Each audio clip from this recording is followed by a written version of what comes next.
Hi, Price family.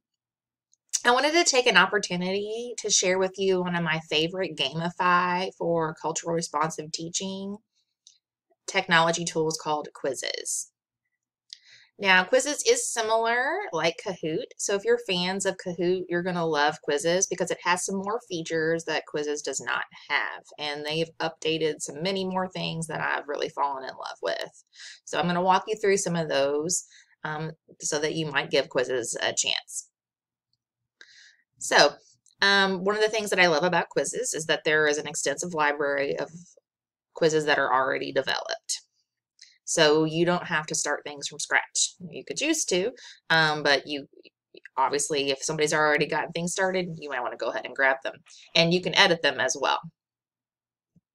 So as you scroll down, you can see that there are different categories already organized. So I'm not going to spend a lot of time doing that. I'm just going to go ahead and grab one because there are things that are already developed even for as young as kindergarten. But I'm going to grab this prefixes and suffixes one.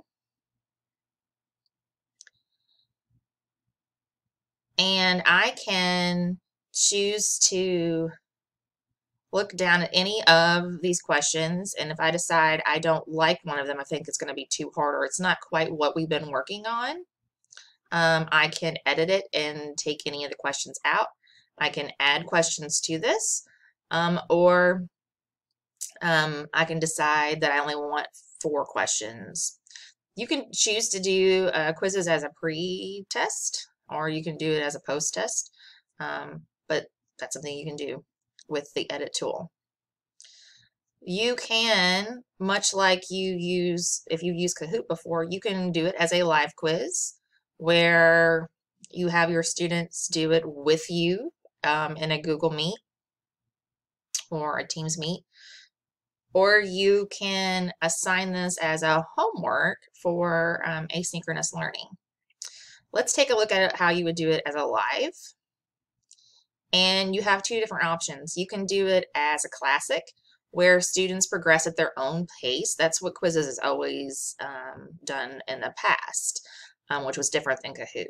So there is a leaderboard, and you can choose to see how students are progressing, or you can share the leaderboard with them, and you can see the live results. They have changed, though, to be more like Kahoot, where you can have an instructor pace. So students don't progress through each question until you're ready for them to do that. So if you want to review and do that with them, you can.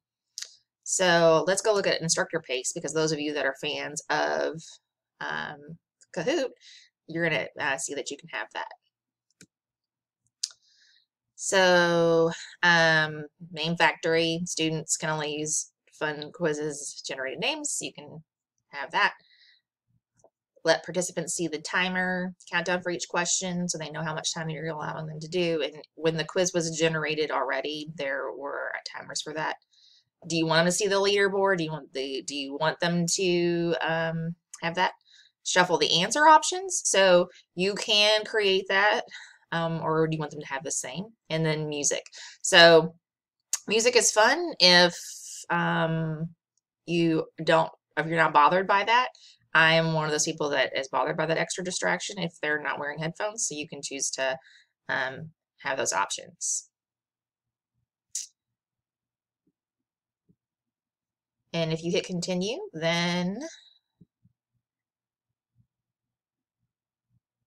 when it's time to go, this is where you can share a link. That is new and much, much easier than having students try to type in join my quiz, enter in the code. You can just copy the link and drop that in the chat box for them to click on if they're familiar with doing that. And it goes right in. They don't have to enter in a code. It would send them right to, let's just show you what that looks like. Paying attention to the time. Because it'll look similar for all of the other quizzes that we do. So it generates Fred House. I have to teach them how to put in their name.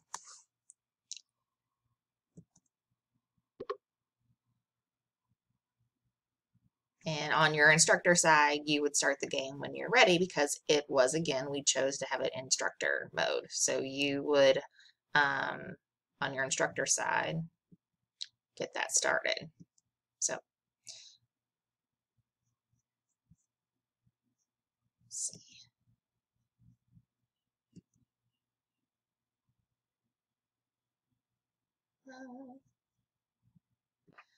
So this is what the teacher dashboard looks like, and I would hit start. And there's where I signed in as Crystal. They would start seeing the quizzes.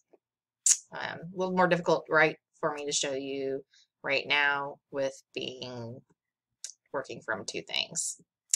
All right, so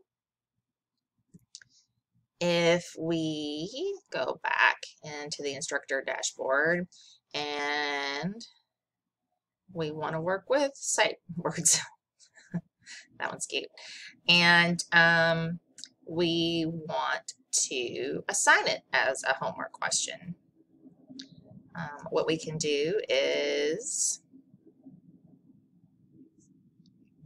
we can look at a custom date, and let's say we give them about a week to do this. All right.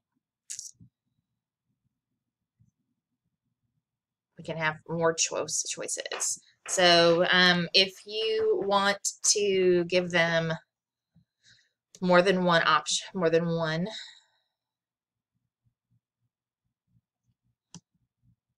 you give them unlimited chances to do this. If it's a pre-test, I would do it in classic mode. If you're going to do it as an assignment, I would, because right now, if you're going to do it as an asynchronous, you don't know if parents are going to be helping them do that. So I would do the classic mode where you're doing it together in a Google Meet, or I would do it instructor-based. If you're going to have them do this homework, I would do it as just an assignment and let them have as many times as they want to do it. You can have them whether they show the answers during it or afterwards, or they can review the questions. Power-ups, timers, they can see the timer, leaderboard. I like to always, when we're together, shuffle the questions and shuffle the answers, like I said. Redemption questions, play music, show memes. And then, of course, it's ready to go. Just like before, you can import that into Google Classroom. You can share a link. I think it's much easier to share the link and put that in the Google Classroom because then it goes right into, you can put that into your assignments yourself or put it in your stream yourself. One cool thing that is done afterwards is you can download and print the reports. So I'm going to go into my reports to show you what students have already completed for me. Oops, wrong thing. Here we go. Nope. Try again. So here is La Princesa and the P that my students are doing this week. They're still working through that. So based on how many times they wanted to work on it, right? I told them they had as many times as they wanted. I have a student here who wanted to get 100%, and she worked really hard about how many times that she wanted. So I can go back and I can see how she did the first time, and she got 7 out of 3. Not too bad. And then she got a 9. So she worked until she got 10 out of 10. I wonder why she went and did it some more times, but I can see how many attempts they took, right? And then what their scores were. So she just really liked to rock and roll this. So hey, wanting to play the game over and over again and still keep getting 10s, that's pretty amazing. I can print her score from there. And I can look and see that. I can go through and I can look and see which questions, how they're doing, percentages in each question. I can look at an overview this way. So they're struggling the most with question 9, and I can take a look at what question 9 is. I can print and download those sheets that way. I can develop flashcards.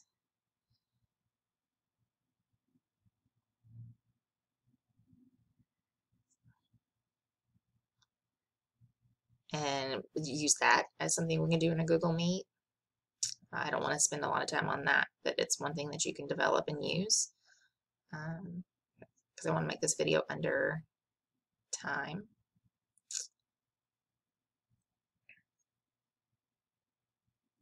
There's something called lessons, And if anybody has tried Nearpod before, I'm just going to explain that to you. You can embed your questions within like a video. So if you're watching a YouTube video or video that you made, you can pause it and put in a question for your students to respond to during that video, or if a Google slideshow that you're doing, they can answer that. So they've basically taken technology, a tech tool, and grabbed it. So kind of you're grabbing things from other people and embedding it into theirs. I do want to show you from the creation side, if you wanted to create something of your own, what options you have.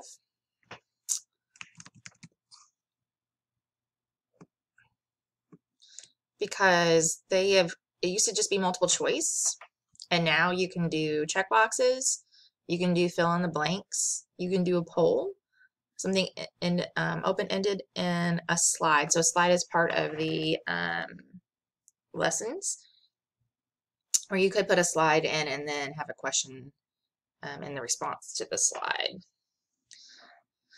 So I like that that has a new option, because you could have multiple ways to answer something.